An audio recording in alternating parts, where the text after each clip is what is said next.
Bienvenue sur Africa 24 dans cette nouvelle édition du Non-Stop Info. Voici les titres de l'actualité.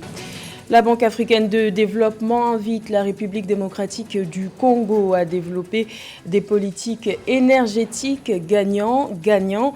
Objectif affiché, mettre en place une stratégie universelle assurant le gain de toutes les parties prenantes dans les projets d'industrialisation.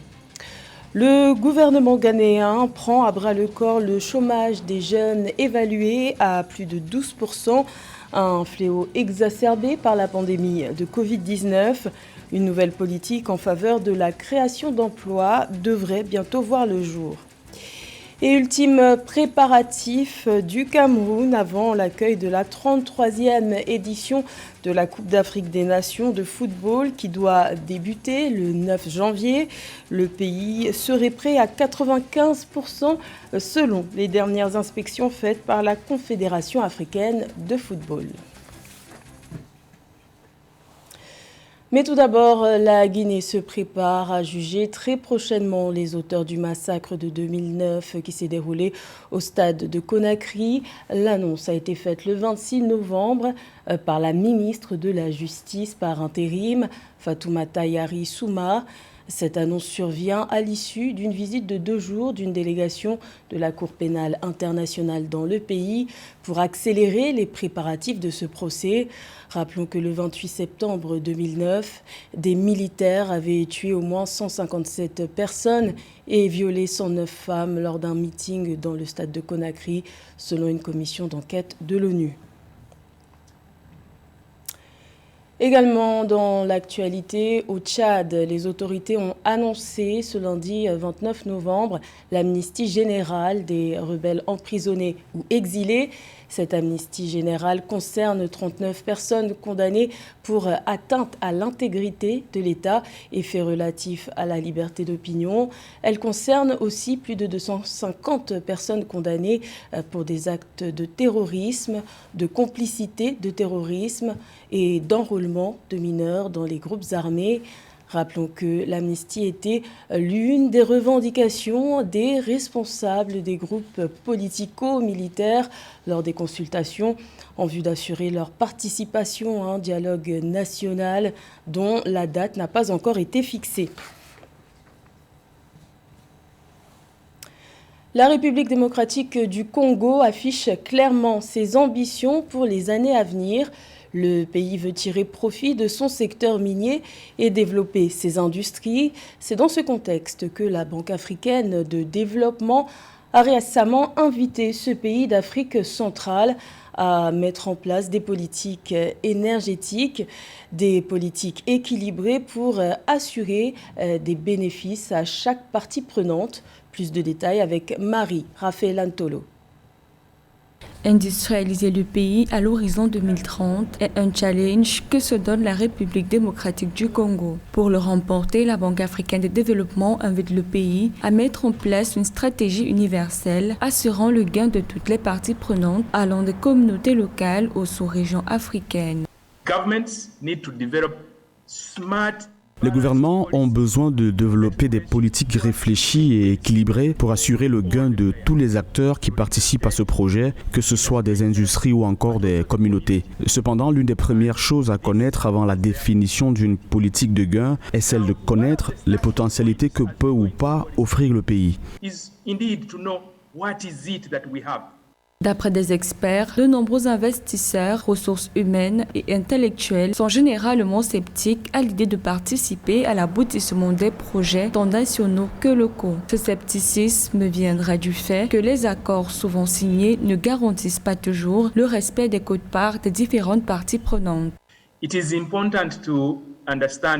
Il est important de comprendre que les politiques varient en fonction des environnements où elles sont introduites. Ainsi, les analyses approfondies sont nécessaires avant toute autre recommandation. Il serait donc fructueux pour le pays de déterminer une politique en fonction des aspects qui pourront être considérés ou pas dans les environnements dans lesquels il sera introduit.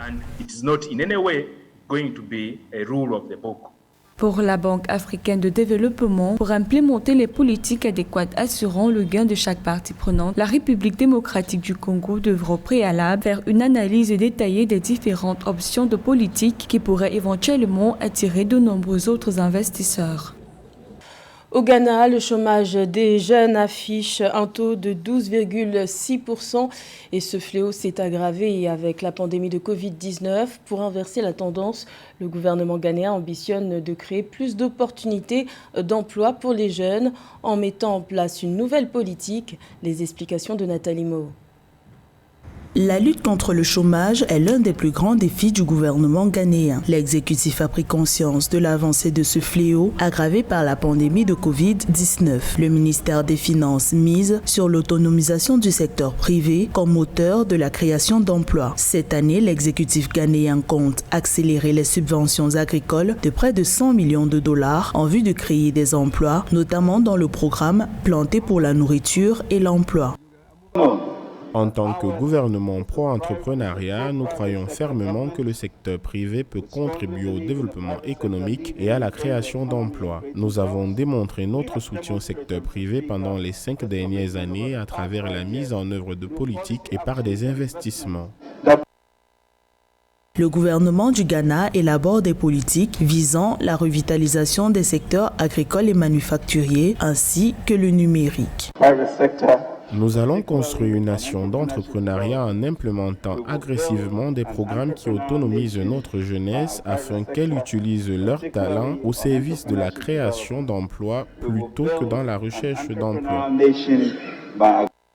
Le taux de chômage des jeunes s'élève à 12,6% en 2021 au Ghana. Pourtant, la lutte contre le manque d'emploi est l'une des priorités du programme Ghana Beyond Aid, défendu par le président Nana Akufo-Addo depuis 2017. D'un autre côté, le vice-président ghanéen Mahamoudou Bawumia a épinglé les chefs d'entreprise, les exhortant à revoir à la hausse leur capacité à créer des emplois. L'Afrique australe est isolée par le reste du monde et ce à cause de la détection d'un nouveau variant de coronavirus appelé Omicron.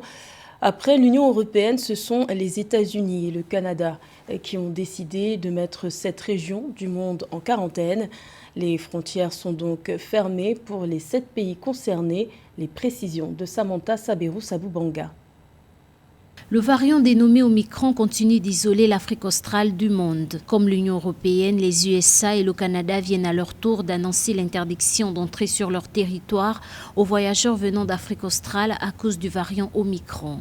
Dès lundi 29 novembre, les États-Unis vont réduire l'entrée sur leur territoire aux voyageurs du Malawi, du Mozambique, de l'Eswatini, du Lesotho, de la Namibie, du Zimbabwe, du Botswana et de l'Afrique du Sud.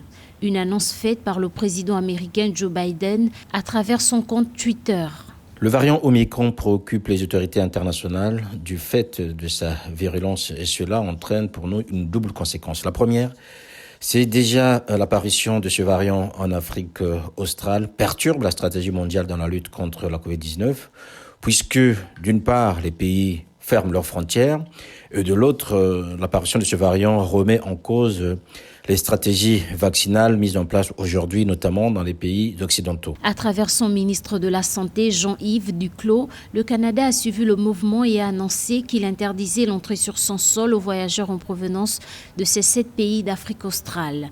Le gouvernement égyptien a également annoncé la suspension des vols directs avec un certain nombre de pays d'Afrique australe. Ce que l'on peut observer donc avec la fragilité de nombreux États africains, il est important de mettre en synergie les savoir-faire, mais également des politiques publiques pour pallier les impacts qu'il y aura non seulement sur le plan sanitaire, mais également sur le plan économique. Officiellement classé variant préoccupant du coronavirus par l'Organisation mondiale de la santé, Omicron a été découvert à Johannesburg, en Afrique du Sud, il y a 2 semaines. Ce variant du coronavirus comporte une trentaine de mutations dans sa protéine S et un taux d'hypermutation qui pourrait rendre obsolètes les vaccins utilisés jusqu'ici. Et de son côté, l'Afrique du Sud, qui est visée par cette mise en quarantaine, déplore la décision prise par plusieurs pays de fermer leurs frontières. en réaction à l'apparition du nouveau variant Omicron, variant qui, rappelons-le, a été détecté pour la première fois en Afrique du Sud. Le président sud-africain Cyril Ramaphosa s'est dit déçu de cette décision de fermer les frontières. Il a en outre appelé les pays riches à soutenir les efforts des pays en développement pour l'acquisition des vaccins plus égalitaires. Rappelons que pour l'instant, seuls 24,1% des Sud-Africains sont vaccinés. Moins d'un mois et demi, c'est le temps qu'il reste avant le début de la 33e édition de la Coupe d'Afrique des Nations de football qui doit se tenir au Cameroun à partir du 9 janvier prochain. Après inspection, la Confédération africaine de football a déclaré que le Cameroun est apte à 95% pour l'organisation de cet événement. Plus de détails avec Joël Ballot. À l'occasion de la 13e Assemblée générale de la Confédération africaine de football, le président de l'instance fêtière du football africain, Patrice Motsepe, a déclaré que le Cameroun est prêt à 95% pour l'organisation de la CAN 2021. Une annonce qui vient trancher avec le courrier du secrétaire général de la CAF, Véron Mosengo Omba, qui déplorait un retard sur certains chantiers de préparation de la CAN au Cameroun. L'engagement, la passion que j'ai vu lors de ma visite au Cameroun, et j'ai vu qu'il y avait certains points qui étaient fixés déjà, mais nous voulons montrer l'Afrique, nous voulons montrer l'hospitalité, l'amour, la passion des Camerounais pour le football du continent. J'ai confiance dans le fait que vous allez faire que la CAN soit admirable au Cameroun. Plusieurs visites ont été effectuées sur les différents sites devant abriter les matchs de la CAN du 9 janvier au 6 février 2022. Même s'il reste des finitions à parfaire, selon la présidence de la CAF, le Cameroun détient tous les atouts et ressources pour réussir l'organisation de sa deuxième CAN. Les résultats que nous avons obtenus font que le monde entier respecte le football, reconnaisse que le football africain est quelque chose d'attrayant. Ça, c'est un bénéfice. C'est pourquoi il faut payer davantage les joueurs, donner toutes les facilités pour que le football africain soit parmi les meilleurs du monde. Cette assemblée a aussi donné lieu à l'approbation du projet controversé de la Fédération internationale de football association FIFA d'une Coupe du monde tous les 2 ans, comme c'est le cas pour la Coupe d'Afrique des Nations CAN et la mise sur pied d'une Ligue des clubs africains. Celle-ci va contribuer à améliorer la qualité du football africain, donner une meilleure visibilité aux clubs et joueurs africains, mais aussi générer des revenus pour tous ces clubs. C'était le journal de la rédaction. Merci de l'avoir suivi. L'information continue sur Africa 24.